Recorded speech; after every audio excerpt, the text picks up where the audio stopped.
ஆண்டுடைய நாமத்தின் சோதனை டே 3 இன்னைக்கு ஏற்காடு மலையிலிருந்து உங்களுக்கு கர்த்தருடைய வார்த்தையை நான் பேசுகிறேன். இன்று ஒரு ஜெப குறிப்பை நாம் வைத்திருக்கிறோம். என்ன ஜெப குறிப்புனா, நம்முடைய எல்லாவற்றிலும் அநேக காரியங்களுக்காக நாம் ஜெபித்து கொண்டிருக்கிறோம். ஸோ ஒவ்வொருத்தருக்கும் ஒவ்வொரு விதமான ஜெப குறிப்பு இருக்கலாம். அது என்ன ஜெப குறிப்பு என்று நமக்கு தெரியாது, உங்களுக்கு தெரியும்.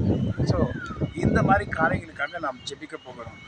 கர்த்தருடைய பிள்ளைகளாகிய நாம் அண்ணாந்து பார்த்து உயர நோக்கி நாம் பார்க்கிறோம். உயர் நோக்கி யாரை பார்க்குறோம்னா, வானத்தையும் பூமியை உண்டாக்கின சர்வ வல்ல தேவனாய் கர்த்தரை நோக்கி பார்க்கிறோம். யெகோவா தேவனை நோக்கி பார்க்கிறோம். அவருடைய குமாரனாகிய இயேசு கிறிஸ்துவின் விலைப்பெற்ற நாமத்தினாலே நீங்கள் எதை கேட்டாலும் பரிசுத்த ஆவியானவருடைய வல்லமையோடு கேட்கும்போது அதை பிதாவாகிய தேவன் நமக்கு அருளுவார் என்று வேதத்திலே நாம் பார்த்திருக்கிறோம். அது நிச்சயமாய் நடைமுறையில் நடந்து கொண்டிருக்கு, நமக்கும் நடக்கும்.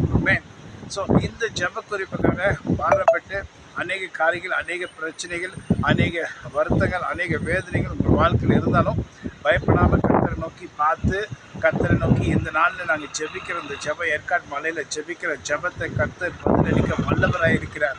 அவரால் கூடாத அதிசயமான காரியம் ஒன்றுமில்லை. நீ அறியாததும் உனக்கு எட்டாததுமான பெரிய காரியங்களை உனக்கு அறிவிப்பேன் என்று சொன்ன தேவன்.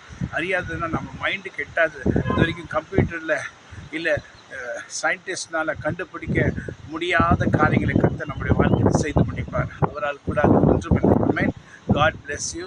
கர்த்தர் உங்களையும் உங்கள் குடும்பத்தையும் நம்மையும் நம்முடைய குடும்பத்தையும் எல்லா தீமைக்கும் விலை காத்து நம்மை ஆசீர்வதிப்பார். யாபேசின் ஜெபத்தை போல தேவரீர் என்னை ஆசீர்வதித்து என் எல்லையை பெரிதாக்கும். உமது கரம் என்னோடு கூட இருந்து எல்லா தீமைக்கும் என்னை விலக்கி காத்தலும், எல்லா தீங்குக்கும் என்னை விலக்கி காத்தலும். பாருங்க, இந்த ஒரு ஜெபத்தில் எல்லாமே அடங்கியது.